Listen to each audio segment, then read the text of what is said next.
Êtes-vous prêt pour le cours 2? Moi, je suis prêt. Cours 2. Tracer plusieurs inéquations. Ça tombe bien, on a vu au dernier cours comment tracer des inéquations. On a vu comment en tracer une. Mais là, on va voir comment en tracer plusieurs.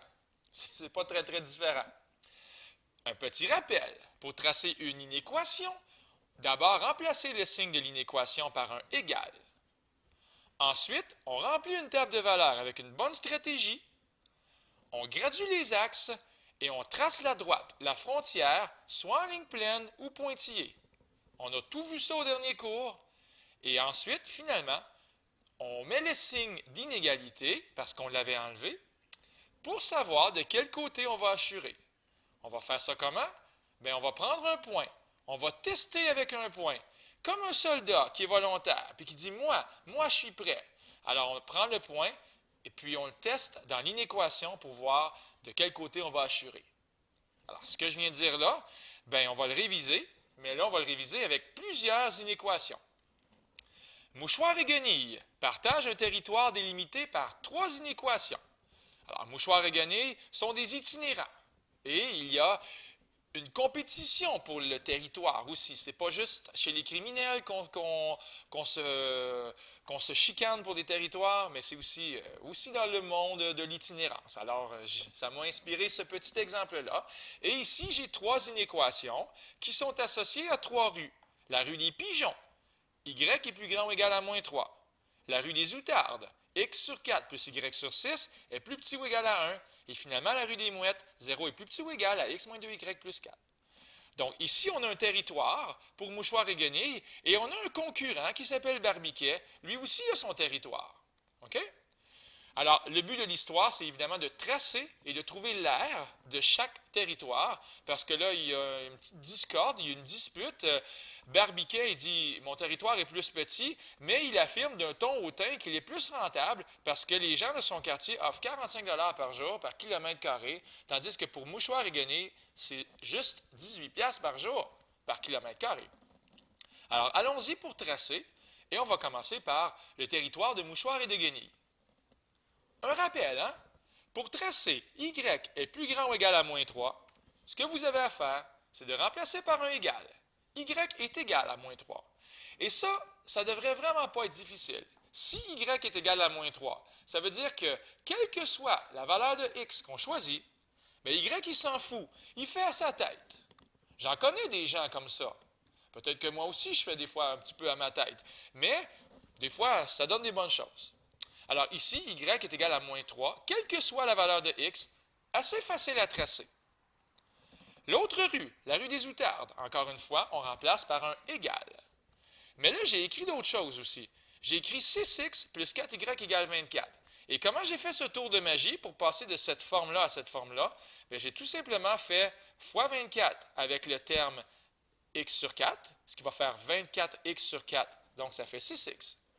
Mais il faut que je fasse fois 24 partout. Sinon, je suis un tricheur. Alors, 24y sur 6, ça va donner 4y. Et ici, 1 fois 24, bien sûr que ça donne 24.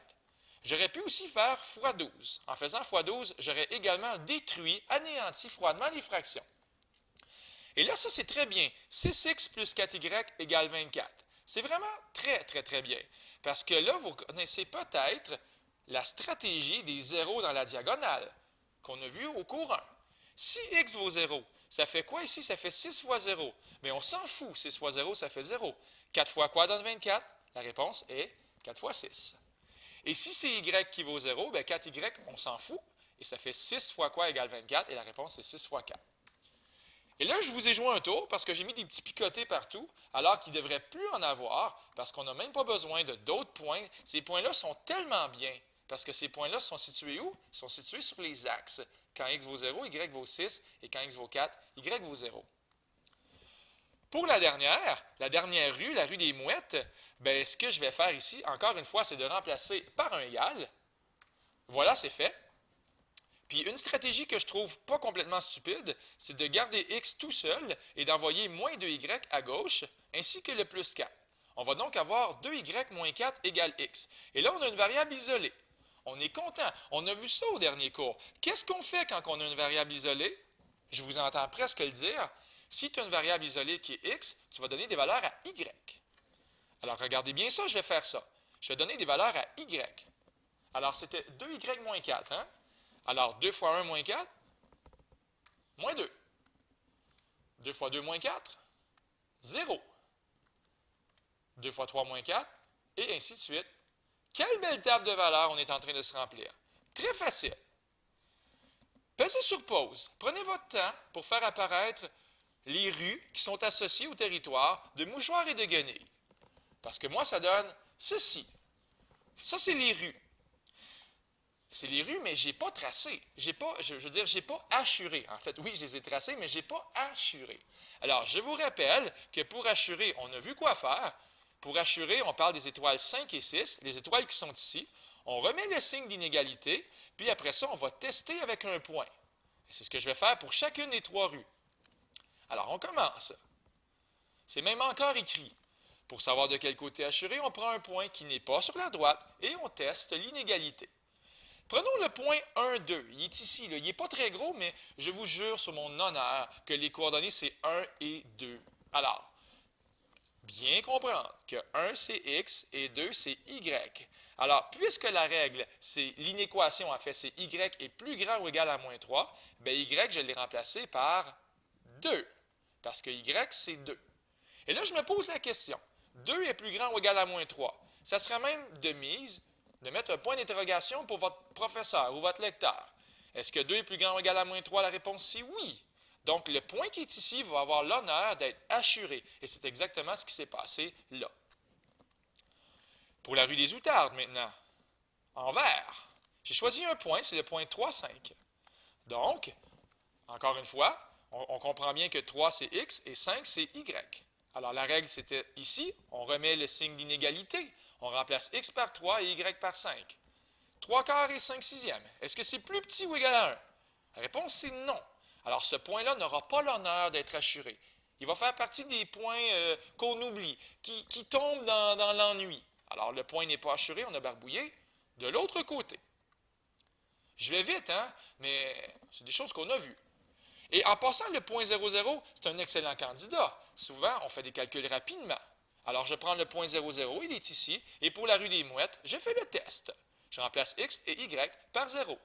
Est-ce que 0 est plus petit ou égal? Et encore une fois, vous pouvez mettre le point d'interrogation. C'est une excellente idée. Et la réponse, puisque c'est oui, on va assurer du même côté que le point 00 qu'on a choisi, que notre volontaire. Je pense qu'on s'en doutait, n'est-ce pas? Quand on met tout ça ensemble, ça fait le territoire de Mouchoir et de Guenilles. Voilà, on s'en doutait, c'était l'intérieur du triangle. Et voilà. Donc, je rappelle que ce territoire-là, il rapporte 18 $ par jour. 18 $ par jour à chaque kilomètre carré. Donc, il faut trouver son aire. Et c'est quoi la récompense, les amis, lorsqu'on a un graphique bien fait? La récompense, c'est qu'on peut voir facilement les coordonnées. Ici, c'est 2, 3. Pour le point A, c'est 1, 2, 3, 4, 5, 6, moins 3. C'est fantastique. Un graphique bien fait, c'est souvent payant. Ici, c'est moins 10, moins 3. On va trouver, il faut trouver l'aire du triangle, mais on va trouver que de moins 10 à 6, bien ici, ça fait 16 km. C'est pas un gros calcul. Puis ici, on peut compter les petits carrés, il y en a 6, ou on peut raisonner de la façon suivante. On peut dire de moins 3 à 3, donc verticalement, de moins 3 à 3, j'ai 6 km pour la hauteur.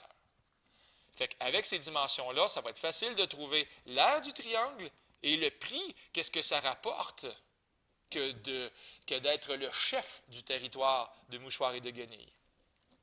Juste un petit mot. Là, supposons on va faire semblant, un instant, qu'on n'est pas trop éveillé. On va faire semblant qu'on ne connaît pas les coordonnées du point A. Plus tard dans l'année, on va découvrir des techniques pour trouver des points de rencontre. Okay? Pour l'instant, on va se fier au graphique, mais juste pour le point A, on va faire un aperçu de ce qu'on va voir dans la géométrie analytique, qui est un autre chapitre. Le point A, j'ai écrit y égale moins 3 et x sur 4 plus y sur 6 égale 1. Pourquoi j'ai écrit ça? Parce que le point A, c'est le point de rencontre avec la droite qui est en bleu et la droite qui est en vert. puis la droite qui est en bleu et la droite qui est en vert, ce n'est pas n'importe quelle. Bien, ici, c'est y égale moins 3 en bleu, comme ceci, c'est la rue des Pigeons, et en vert, c'est la rue des Outardes. Donc, finalement, je réécris les règles qui sont impliquées. Dans la création de quoi? Dans la création du point A. Et avec ces règles-là, ce qu'on va voir plus tard dans l'année, c'est que quand on a deux règles, on peut trouver un point de rencontre. Ce que je vais faire ici, ça s'appelle la substitution. Étant donné que y est égal à moins 3, bien, devinez ce que je vais écrire à la place de y dans l'autre équation. Bien, il y a bien des chances que ce soit moins 3. Alors, je vais remplacer y par moins 3 dans la règle. Ça fait x sur 4 plus moins 3 sur 6 égale 1. Le reste n'est que petite manipulation algébrique. X sur 4 moins 1 demi égale 1. Donc, x sur 4 est égal à 1,5 et en faisant fois 4, on va obtenir x égale 6. Encore une fois, êtes-vous surpris? J'espère que vous n'êtes pas surpris parce qu'au point A, je l'avais même écrit tantôt, les coordonnées c'est x égale 6, y égale moins 3. Donc, voilà, c'est un petit aperçu de géométrie analytique. On a les coordonnées 6 moins 3, B et C, je les ai écrites tantôt. Alors finalement, la base du triangle, je l'ai dit tantôt, c'était 16 km, la hauteur c'était 6 km. Avec la formule de l'aire d'un triangle, on va trouver 48 km², et quand je multiplie ça par 18 $ par jour par kilomètre carré, ça fait 864 $ à chaque jour. C'est quand même pas pire. C'est plus payant que d'être enseignant. Ça me fait réfléchir. Je ne ferai pas le triangle de Barbiquet, c'est pas ça le but. Je veux vraiment que vous fassiez pause et que vous tentiez l'expérience. Alors, les équations, en fait, les inéquations pour Barbiquet, elles sont ici. La rue des Blattes, des pucerons et des coléoptères. Si vous ne savez pas c'est quoi, vous irez voir sur Google, il y a des belles images. Je vous invite à les tracer religieusement et de vérifier si vous avez la même réponse que moi. Ce qui devrait donner ceci. Vous allez trouver une aire de 14,7 km² si vous prenez des bonnes stratégies. Si vous n'êtes pas capable de trouver l'aire dans ce chapitre-là, ce n'est pas la fin du monde. On se revoit en géométrie analytique. Et le prix, ça fait 661,50 $. Par jour. Voilà. Alors, c'était tout simplement ça le cours d'aujourd'hui. Assez relax quand même. C'était Luc Allard pour le Collège Sainte-Anne qui vous dit bye, au revoir.